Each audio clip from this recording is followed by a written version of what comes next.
Have you tried training methods that just didn't work? Do you feel that your pet is not getting his or her nutritional needs met? Are illnesses and bad behavior your daily norm? You're going to want to join me on the Pet Parenting Reset, where you'll hear interesting and informative interviews and get solutions to all your pet problems. I'm your host, Jessica L. Fisher.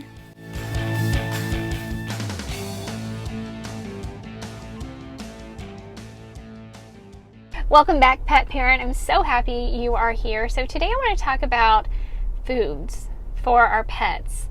And this is kind of something that after last week's episode, if you haven't listened to it, I highly recommend you go back and listen to it. But it was really weighing heavy on me after I talked about the carnivores in our house. Just because something is safe to feed doesn't mean that we should be feeding it. There is a distinction there, and there are going to be differences. Every animal is an individual. So we really have to feed the dog or the cat in front of us. And I know Kimberly Gauthier from Keep the Tail Wagging has been saying that for years, and I absolutely, that's the best, the best statement, hands down. Feed the animal in front of you. Because just because something is safe to feed doesn't necessarily mean you should be feeding it. And there are lots of different examples of this, from, of course, commercially available pet foods, but also just fresh whole foods in your home. Because just because it is safe to feed doesn't mean that your dog or cat needs it. So let's talk a little bit more about that. There are certainly lots of fresh foods that are going to be safe to feed. And let's just talk about a handful of them. I'm by no means going to run the gamut of all foods, but fats, raw fats from animal protein, they're safe to feed as a generality, right?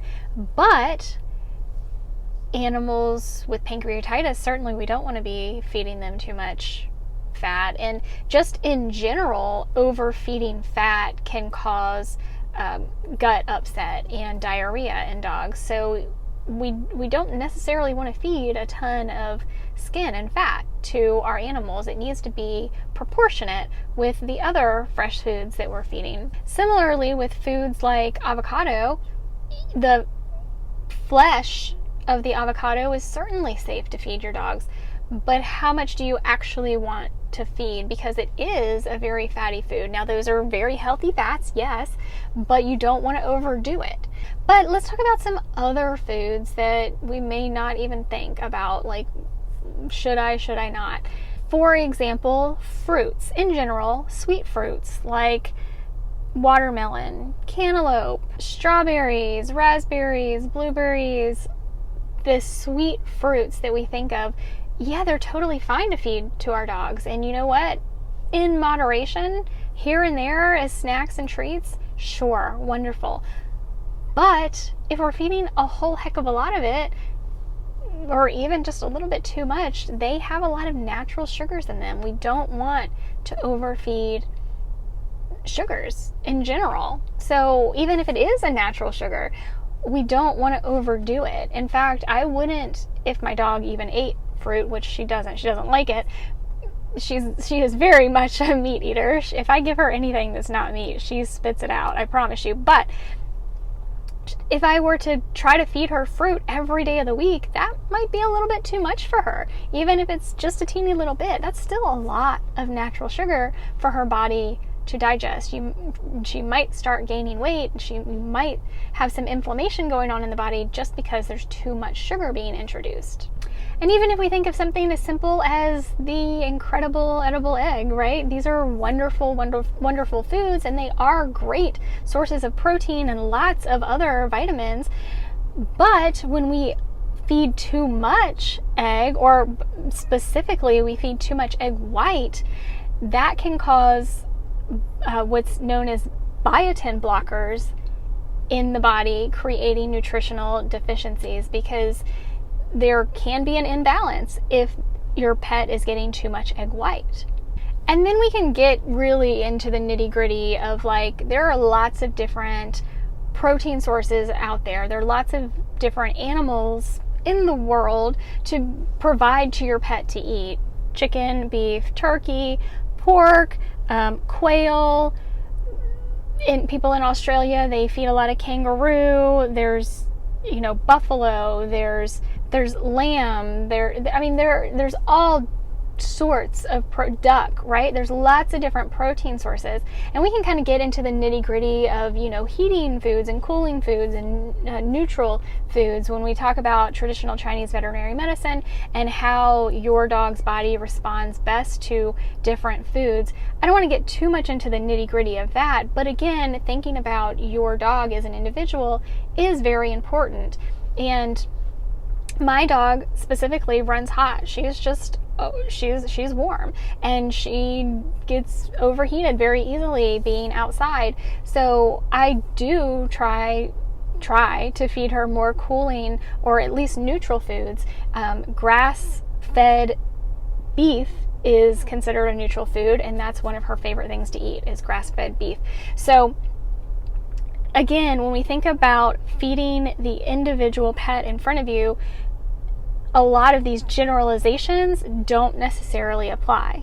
But let's get even more into the nitty-gritty of it, right? Because chicken specifically is a very inflammatory food in general. Now, if you happen to be buying chicken from local ranches and farms, and these chickens are great, free roaming, and they are fed species appropriate diets, then you may be totally fine with eating, your dog and cat may be totally fine with eating that chicken. But in general, the way chickens are raised for human consumption, we're not even talking about animal consumption, but even for human consumption, they are very inflammatory foods because they are not fed a species appropriate diet. Most chickens raised for food, for slaughter, are fed lots of grains and corn, and it makes for them being very, very inflamed because those chickens are not being fed a species appropriate diet, but then they also generally live in captivity and cages, and it all in all makes for a very unhealthy chicken. When you eat that unhealthy chicken, you then are getting the benefit or the not so much of a benefit of that animal being very inflammatory and then creating inflammation in your body or your pet's body as well. So I actually really like to steer away from chicken as much as possible.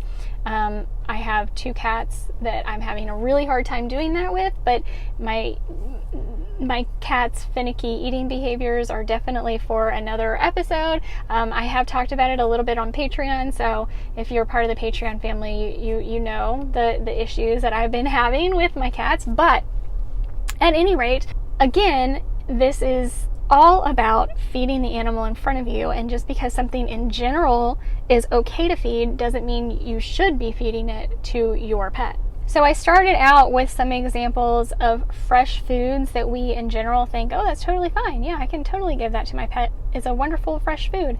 And yes, it is, in moderation, and maybe not even to your pet at all, depending on what their health status is, because feed the pet in front of you, right? But then we can kind of turn the corner and look at commercially available pet foods, specifically kibbles and even wet foods that are available for you to buy from the big pet food companies who shall not be named, because that's how I feel. That's a Harry Potter reference.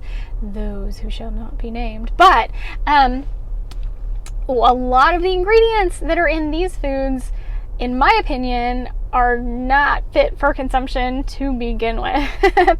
So just to kind of pull from last week's episode, again, if you haven't listened, I highly recommend you go back and listen to that one about the carnivore in your home. But there are lots of things in these pet foods that I personally, and I'm not the only one, feel are not appropriate to feed. Tapioca, peas. I do not like feeding peas. Potatoes, legumes, lentils, chickpeas.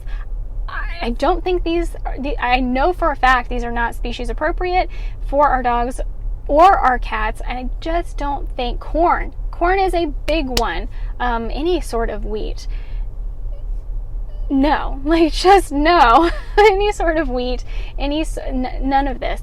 If you happen to see cellulose powder in any food or treat you're buying your pet, that's sawdust, guys. Do you really think that sawdust is appropriate to feed your pet? No, but you probably didn't know what cellulose powder was. That's not your fault. And even if you had read the back of the ingredient package, you may not have seen it. So, you know, there's a lot going on there.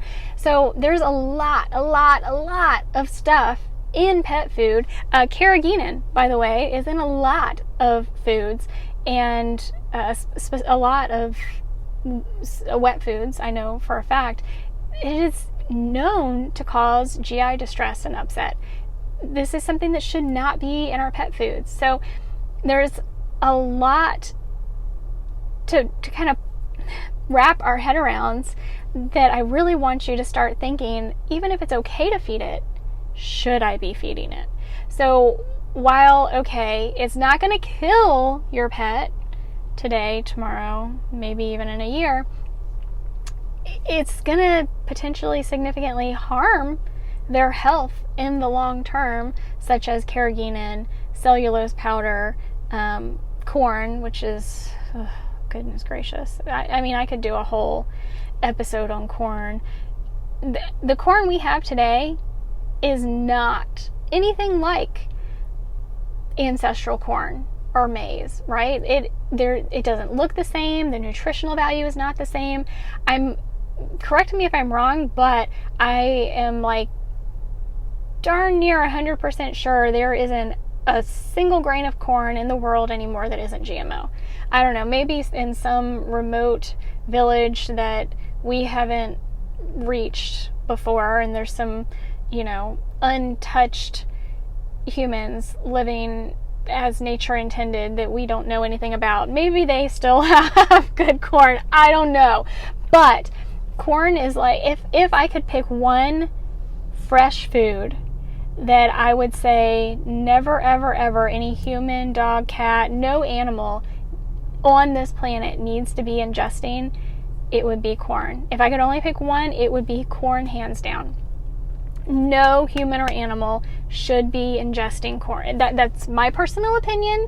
And that being said, I freaking love, like, give me some sweet white corn on the cob. Oh my goodness, it's delicious. Some good old southern cornbread. Oh my, that. I'm weak. I'm weak, but I know I try my darndest not to eat it.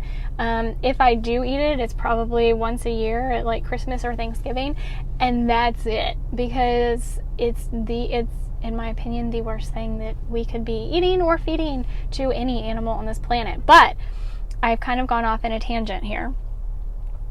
Just because it's quote unquote safe to eat doesn't mean that our pets should be eating it. And then, by the way, we can include ourselves in that.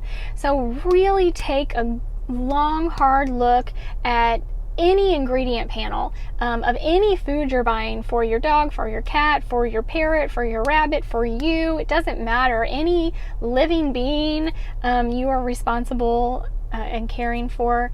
Take a long, hard look at those ingredient labels before you make a decision to purchase. Or even if you've already made a decision to purchase and it's in your house, it's okay. It's okay for you to say, I no longer feel this is good for me or my pets. It's no longer serving us. I'm going to replace it with something better. That's perfectly fine too. And I understand that in the economy we live in now, that may be easier said than done. Totally get that. This is just me providing information because, I do my best to bring you the truth as I know it. So just because something is safe to feed doesn't mean that we should feed it.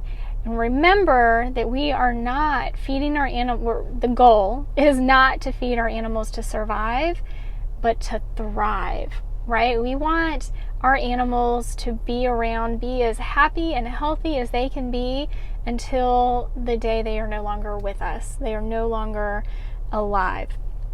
That's the goal.